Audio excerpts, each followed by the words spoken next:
everyone, welcome to my channel Reshmi Classes, and I am Reshmi Mahalik. This video is going to be on the MCQs of Payment of Wages Act 1936.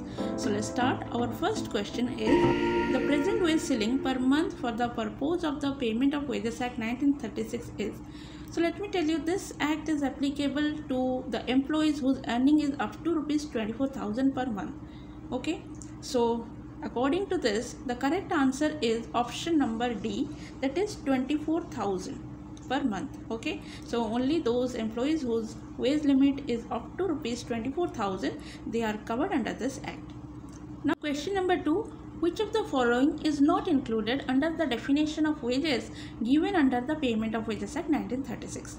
So in the definition of wages, everything is covered out of this 4 options, but except gratuity. Gratuity is not included in the definition of wages. Else basic wages, DNS allowance, incentives is covered under the definition of wages. So the correct answer for this question number 2 is option number D, gratuity. Question number 3. In a factory, who is responsible to make the payments of the employees?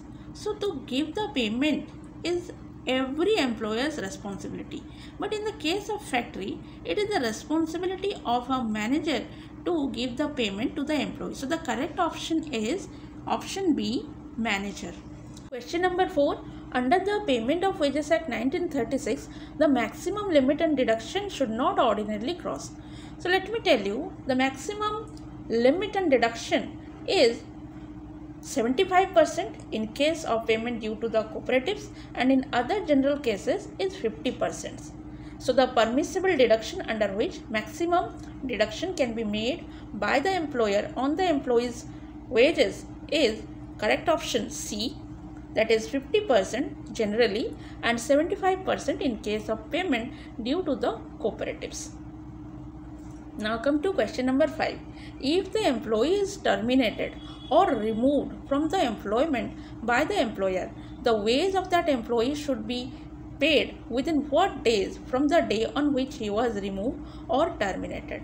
So as per the law, it is the general duty of an employer, in case he removed any employee from the establishment, in that case his salary or wages shall be paid to him within the expiry of 2 working days. The correct option is option number D, 2 days, 2 working days. Now come to question number 6. What is the maximum wage period for the payment of wages? So the maximum wage period, or we can say also a wage period, should not exceed 1 month. So the correct option for this question number 6 is option A, that is 1 month. Now come to question number 7. In any factory or industrial establishment where less than 1,000 employees are employed, the wage shall be paid before the expiry of what day? So in this case, whenever in any establishment less than 1,000 employees are employed, in that case the payment shall be made within the expiry of 7th day of the next wage period. That means the correct answer for question number 7 is option C, that's 7th day. Now come to question number 8. What is the maximum limit of fine to be imposed on an employee? So let me tell you that fine amount should not exceed 3% of the wages payable to an employee. So in this case, the correct option is option C, should not exceed an amount equal to 3% of the wages payable to an employee. Now come to question number 9. Fines should be recovered within what days from the date on which fine was imposed? So as per the law, the fine must be imposed and also collected within 90 days from the day it was imposed. It cannot be imposed in installment. So the correct option is option D, 90 days. Question number 10. The power is vested in the dash to make the act applicable to payment of wages to any class of person employed in any establishment or class of establishment specified in section 2H by giving 3 months notice to that effect. So let me tell you, this power has been vested with the state government. This act gives state government the power to make this act applicable to any class of establishments or any establishment, but before that state government has to give 3 months prior notice. So the correct option for this question number 10 is option C, state government. Now come to question number 11. Fine should not be imposed on any employee who is under the age of dash years. In this case, let me tell you, if an employee is under the age of 15 years, an employer cannot impose any type of fine despite of the damages or losses. So the correct option is option C, 15 years. Now come to question number 12. Fine collected under section 8 shall be credited to. So the fine, whatever be the fine collected by an employer, it shall be credited to the common fund and it will be utilized for the benefits of employees only. So the correct option out of this 4 is option B, that is common fund and utilized for the benefit of the employees. Now come to question number 13. If 10 or more persons together absent for the duty without any notice and without reasonable cause, employer can make dash days wages as deduction from their wage.